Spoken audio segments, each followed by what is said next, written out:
Welcome to the Building Materials Sales and Marketing Podcast, presented by Mark Mitchell, a sales and marketing consultant who specializes in helping building materials companies overcome difficult sales problems. Mark is the author of the book Building Materials Channel Marketing and a frequent speaker at industry events. Hello, this is Mark Mitchell from Wizard Strategy. Thanks for joining me today. I want to send today's podcast out to Ben Myers from Spectrum Brands. Ben is a phenomenal salesperson of quick-set locks and hardware to new home builders. And if you don't know Ben, follow him on LinkedIn. He's really an amazing salesperson that I learn a lot from. Today, I want to talk to you about, I love to use analogies in order to help me communicate sometimes, comparing one thing to another. And so the analogy that came to me last week was the idea that building material companies frequently are not playing the same game that their customers are. So, for example, building material companies may be playing football, and they're playing football because that's what roofing companies have always done, for example, is they play a sport, and the sport is football. And it's two reasons. One is that's how the industry has always worked. And the second one is that's how their company has always worked. And so they strive to get better at it, and they think that there's a set of rules of how you do it. There's a big green field, and there's line markers, and people wear uniforms, and there's referees and goalposts and different positions people must play, and you play it in a stadium, and your focus is on playing against your competitor, who is the other roofing company. And it's almost like you see the customers, be they architects, builders, or roofing contractors, as sitting in the stands, and you want them to want to be cheering for you. And like any good football team, you keep trying to get better and better at playing that game, which most building material companies, in order to survive today, you better be getting better and better as you play the game. Now, the first problem I see is that you follow this like imaginary set of rules. This is how shingles are sold. And it's like there's a rule book, even though there isn't a rule book. You could do many different things, but everybody tends to play by the same imaginary rule book. When you play that way, your focus is on the competitor.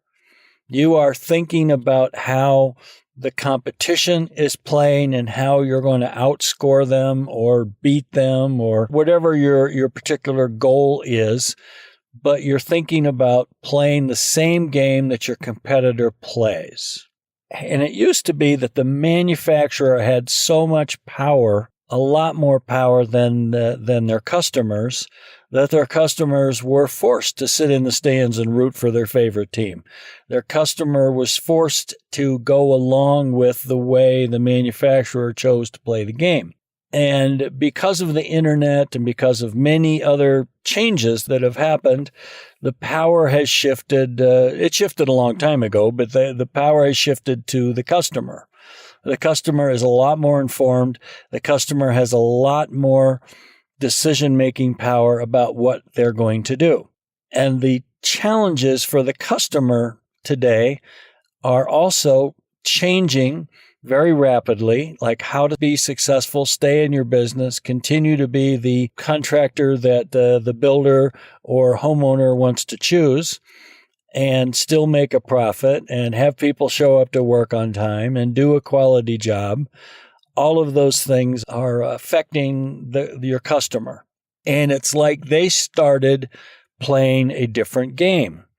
So we could say you're playing football and they've moved away from football to playing soccer. And so it's easy to look and say, well, they're both played on a big green field. They both have stripes across the field. They both have two teams of people. They both wear uniforms. They run up and down the field. There's goals. There's referees. There's perhaps a stadium. And it's easy for a building material manufacturer to focus on their game and see more of the similarities between their customer's game and theirs, rather than stepping back and saying, soccer really is a very different game than football. So maybe I should take a little time and learn more how to play soccer. So I think there's two big transitions to keep in mind if you want to be more successful.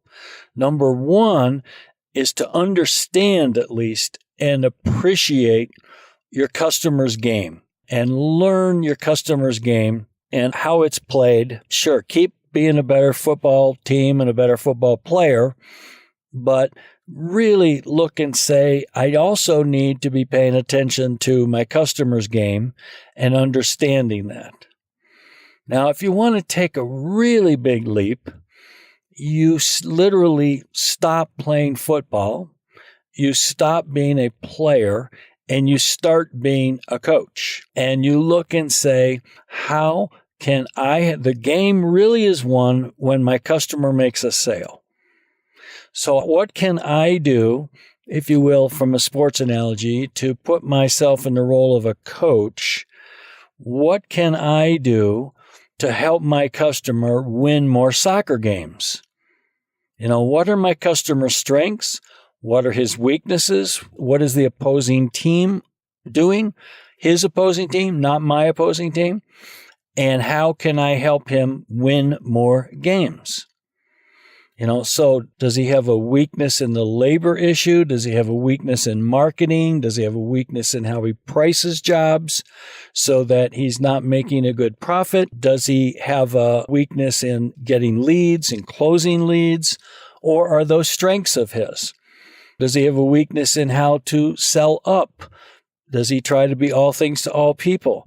And so these are areas that the more that you, ideally as a company, but even if the company is going to do it, which would be a hard transition for many companies, but you as an individual, whether it's in sales or marketing, as you start to say, I'm going to learn how to help my customer win their game more by being a great coach or a great supporter. And maybe that's just think of all the ways that a team is supported, whether that's a sponsor, whether that is somebody looking for talent. What are all the different ways, if you were using that analogy and you thought about, I'm going from becoming a football player and tried to beat my competition to I'm moving over to helping my customer who's playing soccer win more soccer games.